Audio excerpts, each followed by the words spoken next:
La masacre de las bananeras 1928. En los años 20, el comercio nacional comenzaba a abrirse en una manera sin precedentes al mercado internacional. La explotación de banano se había iniciado con la entrada del siglo y para los años 20 la industria bananera representaba a cerca del 6% de la totalidad de la exportación del país. El corredor bananero fue monopolizado por una compañía extranjera que llevó a Colombia a los fines del siglo XIX, la Jutti Frutti Company. La noche del 5 al 6 de diciembre de 1928 pasó a la historia como una de las noches más violentas. La influencia del Jutti Frutti Company no se limitaba al tema de reproducción bananera, pues en el fondo la relación de los Estados Unidos y Colombia fundamentalmente era un conflicto violento para desarrollar en esta zona del país. A finales de la década tenemos una reconstrucción de las relaciones de los Estados Unidos y con la mejoración de las exportaciones colombianas a los Estados Unidos y bien la producción masiva de banano, mediante una modalidad de contratista y de tercerización laboral que causaron muchos conflictos en los cultivos de la zona bananera. Bajo condiciones laborales injustas y los trabajadores colombianos de la Jutti Frutti Company habían organizado para pedir una rendición de términos laborales que impedían la fuerza de contratista directamente. Para la empresa norteamericana aproximadamente fueron 25.000 huelguistas correspondientes al 16% de los trabajadores se congregaron frente a la sede de la Ciénaga desde la mañana del 12 de noviembre con la intervención para poder hablar con un emisario de la compañía. Se ha quedado en espera durante casi un mes, hasta que los primeros días del mes de diciembre cuenta la historia que el mismo presidente de los Estados Unidos, Calvin Coolidge, se comunicó con el presidente Miguel Abadía Méndez para pedirle que hiciera a cargo de las manifestaciones, quien acató y deseó el deseo americano.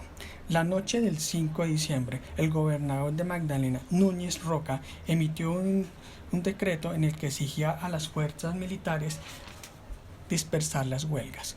El 5 de diciembre le da la orden de desalojar al general Cortés Vargas de una manera absurda. Instala ametralladores en el techo de la estación.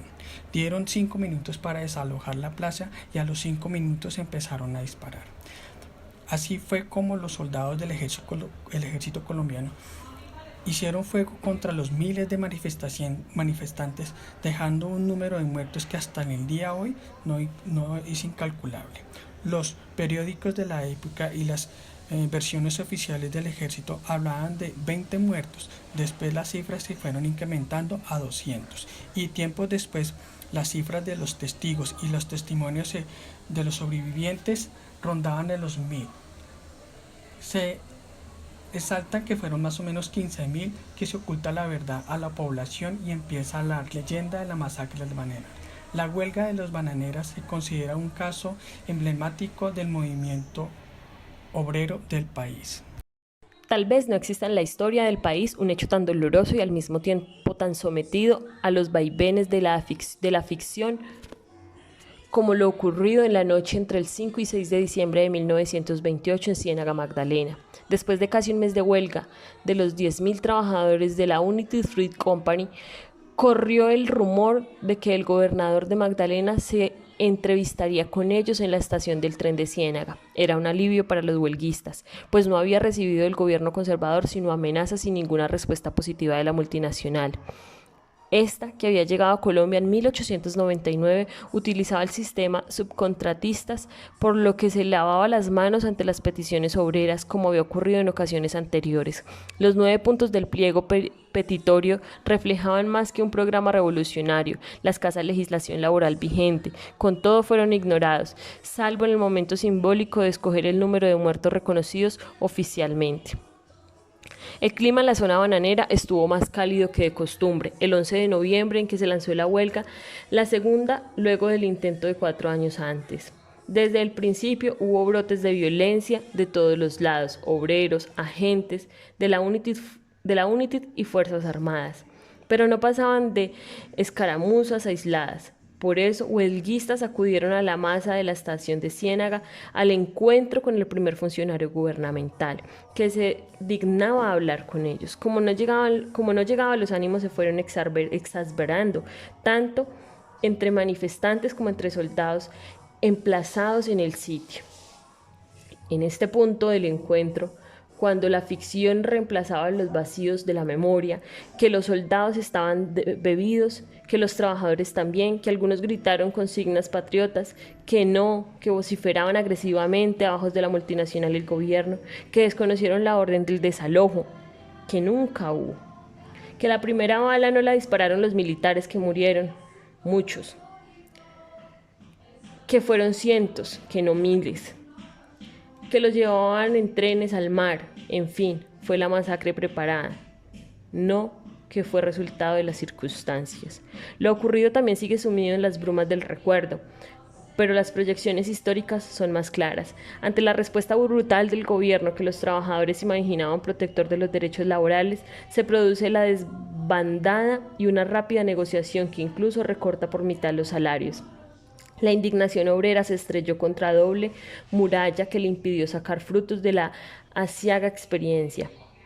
De una parte, el temor anticomunista del gobierno de Miguel Albaía Méndez, que veía que la revolución bolchevique a la vuelta de la esquina, y su comportante tosuda fe irresurreccional, heredada de las guerras civiles del siglo pasado y alimentada por las nuevas ideologías de la riqueza. El resultado que sí hubo la temida revolución, ni tampoco cuajó la ansiedad insurrección, en aparente empate con el resuelto por el liberalismo reformista que tomó las manos para poder intentar, sin mucho éxito, entampear los espíritus e institucionalizar el conflicto laboral que era imposible soslayar. Si nos cuestionamos cómo contribuye la memoria histórica del conflicto armado en Colombia a la construcción de paz, podríamos manifestar que la memoria histórica de Colombia aporta una dimensión primordial en la transformación hacia la paz, la del conocimiento y el reconocimiento por parte del Estado y de la sociedad de los hechos de violencia ocurridos. La construcción de la paz tiene como fundamento el reconocimiento del horror, de la violencia, de los daños causados a las víctimas y al tejido social, la aceptación de las responsabilidades, la reparación a las víctimas y a la transformación de los imaginarios sociales, culturales y políticos que legitimaron la violencia y la vulneración de los derechos humanos.